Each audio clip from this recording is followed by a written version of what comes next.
everyone, and welcome to the Goodman Podcast. Today, we're venturing into the realm of AI and cognitive automation. And this is a frontier where robots are not just machines, but thinkers and learners too. So imagine a world where robots make decisions, solve problems, navigate through life's uncertainties just like humans. It's got a lot of applications from factory floors to the streets of smart cities. Cognitive automation is essentially setting the stage for a future where the line between human and capabilities blurs. But I know a lot of people that makes them quite panicky. Nothing to panic about. And Raj is going to tell us why. So welcome, Raj, to another episode. Maybe you could just kick us off by explaining how robots use AI to make smart decisions on their own. Absolutely. Good to be on, Megan. Thank you for the opportunity once again. So, on the Goodman Podcast, we'd like to talk about, what AI can do. And I think a big application, if I divide it into four applications, computer vision, robotics, natural language processing, and machine learning and neural networks. These are the four different categories of where AI can help. Robotics actually combines all four of them. It's actually really interesting what it can do. And famously, we obviously have seen Star Wars and all these beautiful robots which are there featured in Star Wars. I mean, we all believe that is what AI was meant to do. And actually, to some extent, that's what's going to happen in the coming years. I remember last year, this time I was in Barcelona for the Mobile World Congress, and they shown how robots, the ones you see on Star Wars style robots, can actually help the aging population to be taken care of in ways, for example, reminding them to have medicines, actually serving them the medication, we chat with them. And if you think about it today, almost some of these things are already possible through the AI tools you work on. And the way that they do it internally is that these robots they have AI, and as we discussed before, AI is all about the intelligence, and it's mimicking the human brain on a computer. And this could be done by connecting to the cloud, so having real-time updated information from the source. It could be like ChatGPT, for example, or edge AI, which is basically having the AI built into the device itself or the robot itself, and so it's self-sustaining. It's really interesting what the possibilities are. I was just seeing a podcast recently from some of the AI experts talking about what is the future of this and how Tesla, for example, does it, and how are they processing most of the stuff on the machine, on the car itself, and some processing happening on the cloud. So this pattern matching ability of machine learning and neural networks, which is the augmentation of neurons in a robot, is what makes all this possible. And it's very exciting because it's basically cloning ourselves literally in many cases. We all have seen the Boston Dynamic robots, for example, that they're walking around like animals, and imagine that capability with intelligence of human beings. It could be literally world changing opportunity. Yeah. Now, maybe just picking up on a couple of threads that you've mentioned here. One is taking care of the aging population. And I know that, especially in the US, loneliness has become almost like an epidemic. Are we kind of moving towards kind of human robot interactions? Like, has AI and technology not driven us into that direction already? I mean, are we not exacerbating the problem that we're experiencing already? As a society, everything's digital now. I mean, I work from home. I don't have to see another human being really, because I'm connected through my computer all the time. But from a social perspective, humans need other humans. So where is the line between this is helping and now we've crossed over into something that's maybe hindering? Well, my belief is that we're using AI to solve a problem we have. At the end of the day, humans cannot be replaced by AI. I don't think in most cases. There will be augmentation, for example. So, if I want to go to the pub and meet other human beings, it's not that I'm gonna go to the pub in the future and there's gonna be robots hanging out with me and having a drink. I don't think that's gonna actually help um, loneliness. It's actually make it be more depressing than anything else. Is my feeling. But in the case where we have no option, where, for example, in Europe, the oldest population or the most aging population is in Italy, and where the economy requires more health staff, and we don't have enough people in social care to take care of them. In the UK as well, similar situation. It's expensive. There could be potentially inculcation of AI robots to kind of help. And it's already possible. If you look at ChatGPT and you click the headphone button on the paid version of ChatGPT, you can actually talk to it, and now it has memory as well. So it kind of remembers you from before, and it has some idea about who you are. So it can answer questions like a human being, add to it some sort of shapes, sort of facial expressions. It's hard to imagine if this being, this thing, this machine is not a human being. It's come to the point, but this is possible today, and we are just tip of the iceberg at the moment. So, in the coming years, as we exponentially expand and grow the AI opportunity, this is a reality. But I still want to emphasize, it's not going to replace human contact. We need that as human beings to eliminate loneliness from our lives. But this can assist when people have no other option. Yeah, yeah.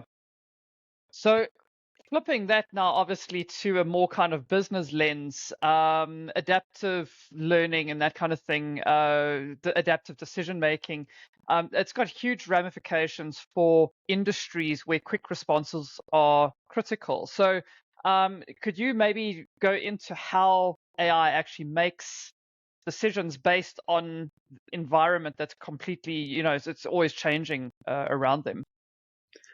Yes, absolutely. Well, 20 years back, I mentioned last time as well, 20 years back when I was doing the PhD, I never thought I'm going to see this in reality. I just thought this is going to be something we learn, research on, and it's all theoretical or on papers, a bit like, I don't know, like the Jetsons lifestyle, you're flying around with the jetpacks and stuff. And I was sure that's going to be, all sort of on paper, but actually, thanks to the innovation, especially in chip manufacturers and processing power, we can actually get this data in real time.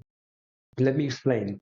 So when we are computing or we are using AI, we need fast processors, GPUs. NVIDIA recently, made a big splash. Their share prices are gone to the roof because they're able to process these and compute these big AI algorithms very quickly. Actually, as it happens, they were not actually making this for AI. They're making it for video games and for video processing, and they kind of hit a jackpot because that also is utilized for AI as well, which is great. So it allows us to do stuff in real time. This means that as the algorithms and the AI gets smaller in size, it gets more compact because of making it better and more efficient, and the GPUs and processing power goes up, we can do processing and real-time computation like human beings at a much faster, much greater scale in real time. So, for example, if you ask it, okay, listen, you're doing high frequency trading and you want to get results very quickly, you wouldn't require you can't just you can go ahead with something like AI, which can compute at a much faster pace and not just pre-written algorithms or pre-written rules, actually bring intelligence in decision making in real time, which is fascinating. That level of intelligence can change the game for in every industry, especially in, for example, creative industries, finance, healthcare, military. It can change that completely. That's amazing. So, I mean, we're moving into a world where AI and algorithms and bots can essentially solve problems, like you say, in real time. How are they kind of figuring out solutions to problems they've never seen before? Traditionally, AI is trained on a data set and then it pulls on that data for historical trends and that kind of thing to inform its decisions. But now you're putting it into a situation where it needs to adapt to the environment in order to solve that problem. And I know we've spoken before, and a lot of AI is essentially just trend spotting and kind of working out patterns. Is this kind of the same thing? It certainly is. But let me simplify it a little bit further, just to kind of explain how it's doing it. A big part of this adaptive learning and figuring out problems which has not been solved before is trend spotting based on deep learning. Let me explain what that is. Say, for example, you need to teach a child to differentiate between an apple and an orange. What we typically do is we give the child several examples of orange and apple and correct the child if they get it wrong. Imagine that's what they're using at the moment for the most basic level of AI usage. Then they scale that up. So, for example, to find out in, say, Tesla car, if the obstruction in front is a really obstruction or not, there'll be one part of it, one layer of the neural network which will be looking at, okay, what's the color of the object, right? Is it placed in the path of the car? So it goes to multiple chain of command or different layers of decision making to figure out if this is a problem or not. And similarly, when you're looking at AI figuring out if there is a challenge or not, or it's trying to solve a problem, it's going through like a network of different chain of command and different path. A bit like how it goes in our brain, when the neurons are looking to kind of solve a problem, the neurons set for different purposes. So it kind of goes across and bounces across and gets the path, and then eventually has an answer, which is what we do then. So we say, is this person in front of us a threat or is a pal? And you're like, okay, how does it look like? You don't remember this person. Is he big or small? Is it he or a she? And then finally it decided, okay, this is a friend. So yeah, we should not have a guards on. That's the way it also works inside the AI as well. So I hope this is the simplistic way to explain how it goes about, well, solving a problem. Yeah, yeah. Now, maybe you could dive into some of the challenges that are currently faced in that realm. I mean, I've obviously automated cars, or that's kind of the big one that everyone's working on. And we've all seen how those little capture forms that you have to kind of how many traffic lights or tick the boxes that have a car or whatever.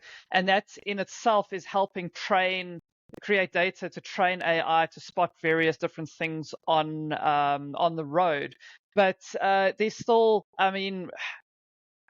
a lot of issues with that. I mean, we still don't have autonomous vehicles because of all these challenges, because the environment is consistently changing, and it's very difficult to keep that data training set completely updated. So what maybe dive into some of the challenges that people are facing with that.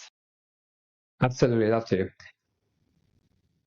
We often look at these hockey sticks, in graphs. You see like these hockey sticks, and like, wow, it's growing so fast. You see a company growing really fast, the hockey stick going up. Oh, AI is growing so fast, hockey stick going up, right? It's amazing. It looks awesome. But the flip side of the hockey stick also is that as the graph is growing, it's harder and harder to solve the bits left at the end. So, say for example, Tesla has solved 99% of the problems with autonomous vehicle, and it can self-drive. The last 1% is so tricky that it'll take the same amount of time it's taken so far to complete the bits it has already completed. The 99% of the time, 99% of the tasks which is done, say it took 3 years to finish, and the last 1% will take the same amount of time. to complete that because it's harder. Problems are much harder. It's not it takes more power to compute, more data to be trained on. And so that's the challenge of this stuff, right? It's not super easy, and there's no level of which you can solve for problems, because even look at the human brain. One can be super intelligent problem solver, but they can't solve all the problems because there's a finite list of things they're exposed to, and at some point it can't solve it, right? So that's one thing. Then we have issues like hallucination of AI, where AI imagines things, for example. Then there's a thing about energy consumption, for instance. Then there's hardware challenges as well. Then there's about portability. You know, what if you are what if this is like not, what if they have internet in place and you can't link to the cloud and you can't process your data? Then what happens? Well, maybe you can have it on board. Well, what if the onboard stuff is, doesn't have all the cases of all the edge cases, for instance? So there are a lot of challenges to be solved in this. But we will get there, is what I feel. We will get there. We'll get to 99.89 or 97%, for example, and that probably will be good enough for us. But some people might say, well, that's not good enough because you have to be foolproof for it to work. But the reality is, to get to that level of the 0.01% accurate takes years and endless computational power and energy, which is not worth spending, for example. So it's a total trade-off at all times. It's very difficult to determine what's the right answer, but equally, we're making good progress here. And as I mentioned before, we're just beginning our journey in AI. There's so much more to come in the coming weeks, months, and years. Yeah. Now, obviously, if we're talking about adaptive behavior and self-learning and all that kind of thing, in what ways do robots actually learn from their experiences? And then can they share those experiences and their learnings with other robots, in a kind of collective beehive, that like hive mentality type of thing? Is that, I would imagine that's going to have quite a big impact on society and industry as well. Absolutely. So yes, it can correct itself as it makes errors or it does something wrong. It will correct itself by a bit of sort of back in the loop. So for example, it got something wrong, got some feedback on it. It will correct itself by saying, okay, this was something I did incorrectly. And it's like human beings, right? We often talk about this thing called trial and error. We make a mistake, we learn from it, and that learning then becomes part of our memory. A new neuron is formed, a neuron is converted into like thinking about that particular issue. Similarly, it works in AI as well. It makes a mistake, there are mechanisms to feed it back to itself and next time avoid that mistake. Secondly, the second question, many a times, I'll say most of the times, there is a mechanism that most of the AI work will happen on board a computer, a robot, or a car. And then some bits, say in the evening or late at night when the car is switched off, will link to the cloud, and it will correct all the errors it had made and inform the cloud as well. So all the cars, all the robots, can learn from that experience. And that's the evolution, and that's the beauty of this. So imagine suddenly you only have one car making a mistake and correcting itself. All the cars are simultaneously feeding back information. That data-rich experience for the AI can enhance the AI again exponentially and make it better much faster. Yeah. And well, there you have it. We hope that today's episode has opened your eyes to the incredible potential of robots that think and learn and adapt just like humans do. A big thank you, as usual, to Raj for shedding light on this technology, and of course to you, the listener, for exploring the future with us.